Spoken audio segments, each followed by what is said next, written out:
Está en línea para hablar con nosotros Federico Larriera, es médico generalista, integrante de la comisión directiva de la Gremech. Esto tiene que ver con los CAPS, que había complicaciones, al menos hace un mes, si no contamos mal, y aparentemente se llegó a un acuerdo. ¿Cómo está Federico? Federico Sánchez y Carla Barone te saludan, buen día. ¿Qué tal? ¿Cómo andan? Bien. Bueno, muy bien, Federico. Para que nos cuentes un poquito, a ver cómo está la situación con los CAPS. Sabíamos que tenían algún tipo de retención o medida de fuerza en estos últimos días y esto ha cambiado. Sí, bueno, venimos de 10 semanas completas de paro en los centros de salud con restricción del horario de atención y sin atender miércoles y sábado. A partir de la semana pasada volvimos a tener diálogo y comunicación con el gobierno y se llegó a un compromiso consistente en una mejora al salario de los médicos de primer nivel de atención y el compromiso, que es lo más importante, el compromiso de empezar a partir de esta semana con una mesa de trabajo en conjunta para avanzar en una recomposición mayor y también en cuestiones que tienen que ver con el trabajo de los médicos en los centros de salud, la dinámica en los centros de salud y tratar de avanzar en ese sentido con el problema estructural que venimos, denunciando desde ya hace tiempo de la escasez de profesionales y cómo hacer para recomponer, el ingreso de nuevos profesionales al sector. Sí, decime, Federico, primero para conocer también, un médico de primera atención, ¿cuánto está cobrando y cuáles son sus funciones? ¿A qué cuestiones tiene que atender? En el primer nivel de atención, o sea, en los centros de salud, nosotros hablamos de núcleo clínico. Núcleo clínico sería los médicos que atienden a la población en general, entre ese núcleo, que es lo que uno necesitaría para tener un centro de salud abierto. Principalmente está el médico de familia, médico general, y después el pediatra, y en algunos centros también hay médicos clínicos, que verían adultos, los pediatras chicos, obviamente. Con eso uno resuelve la gran mayoría de lo que es la demanda y la atención en lo que es la atención primaria de la salud. Fundamentalmente el actor central es el médico de familia, ya que el médico de familia atiende mujeres, niños, es el especialista, en primer nivel de atención, adultos, y es el que tiene mayor injerencia en el campo de acción, de todas las actividades que se realizan en el primer nivel. Claro. Dentro de esas actividades tenemos un trabajo muy polifacético, por decirlo de una forma. Sí, se entiende, porque tenés que atender varias cuestiones, pero ¿cuántas horas dedican y cuánto es eso? Los cargos son 36 horas semanales, sí. Incluyen sábados, la actividad es asistencial y después hay otras actividades que son, le llamamos actividades en terreno, que tienen que ver con relación y trabajo interinstitucional, con diferentes instituciones del barrio, porque hay una parte de lo que es salud comunitaria, tiene que ver con trabajar en las escuelas, con diferentes dispositivos diversos, con otras instituciones y también con la interdisciplina con el resto de los profesionales del centro de salud, como visitas a domicilio. Ahí hay una serie de cuestiones que también hace a la complejidad del trabajo, que no es solo consultorio, no es solo atender la demanda espontánea para problemas de baja complejidad, por decirlo de una forma, y el seguimiento de pacientes crónicos. Ese cargo hoy está en el ingreso médico ingresante en 1.650.000 por ahí. Ok, ahí está, 1.650.000, entonces para el ingresante. Federico, estaba pensando, un poco lo repasaste al principio de esta charla, pero me gustaría conocer los detalles.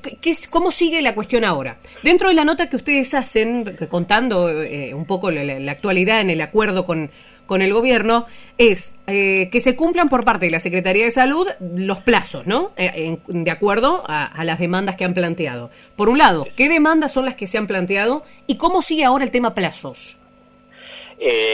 La demanda, nosotros siempre venimos reclamando una recomposición salarial para ese sector que lleva años, de atraso, y en el marco de esos años de atraso lo que se ha ido generando es que ya no haya ingresos. O sea, hoy no tenemos currículum de médicos que quieran ingresar al primer nivel de atención en ninguna de los hospitales y de las ciudades de la provincia.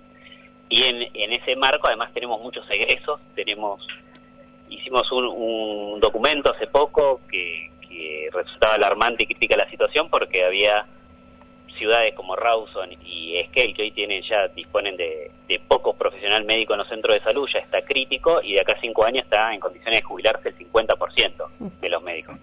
Entonces, esto marca un escenario de que hay que hacer algo ahora y no hay mucho más tiempo para esperar. Digamos, no hay incentivos para que el médico diga, me sumo exactamente al sistema de salud público. Está claro, lejos de ser ni competitivo, ni hablamos de eso. Y te pregunto, Federico, sí. y aquello que hacen las primeras armas, digo, lo que se suele llamar residencias, digo, este no puede ser un aspecto como para empezar a comenzar y meterse de lleno en el sistema de salud, más allá de la situación que vos nos vas contando, ¿no?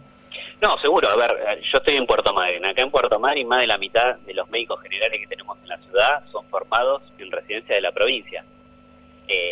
Ya son médicos que tienen sus años, y cuando, por ejemplo, hace 15 años atrás había 7 residencias de medicina general en la provincia, hoy queda 1 y media. El semillero central, que era el que más daba médicos a la provincia para el primer nivel de atención y para otras cuestiones, áreas rurales, guardia, etcétera, hoy está agotado prácticamente. No va a dar respuesta ni cerca a las necesidades. Entonces lo único que queda es traer médicos de afuera, y traer médicos de afuera es competir con el resto de las provincias en las cuales estamos salarialmente en condición de desventaja, y competir con el sector privado, que ni hablar. Estamos hablando de valor hora de trabajo para un médico ingresante, 3 a 5 en 1, el valor a trabajar en el primer nivel de atención. Claro, esto que vos me decís es... si uno cumpliría, por ahí que la gente entienda, si uno elegiría un médico nuevo que viene, se formó, por ejemplo, no sé, en Buenos Aires, en Córdoba, con su especialidad en medicina familiar y general, 11 años de formación, viene y quiere ingresar en el primer nivel de atención, la hora que cobra de trabajo, si la hace en el privado, son de 3 a 5 sueldos más por el mismo tiempo. Entonces eso torna casi ridículo la pretensión de que pueda haber currículos presentados para ingreso de nuevos profesionales. Bien, está claro. Bueno, a partir de ahora entonces se normaliza, entonces es importante... Se normaliza a partir de hoy, lunes. Los centros de salud vuelven a su actividad habitual en términos del trabajo de los profesionales médicos. En esta semana está planteado, nos tienen que llamar para confirmar fecha y hora para reunirnos con la Secretaría y seguir avanzando en esto con lo cual se comprometieron, y en los próximos 2 meses la idea es ya tener un panorama más claro de cómo avanzar, porque también parte del acuerdo implica no solo una recomposición salarial, sino avanzar en diferentes aspectos que hace el trabajo de los médicos en los centros de salud y a la dinámica de los centros de salud, que implica como un programa de calidad, por decirlo para que se entienda mejor. Como la actividad, como te comentaba, es bastante polifacética de los profesionales y los puntos a alcanzar hay que discutirlo, bueno, va a llevar un tiempo de definir las directivas, pero esa es inicialmente la propuesta con la que se acordó con el gobierno avanzar. Bien. Federico, gracias por la comunicación. No, por favor, a ustedes. Un saludo. Ahí pasaba Federico Larriera, médico clínico integrante de la comisión directiva de la Gremech.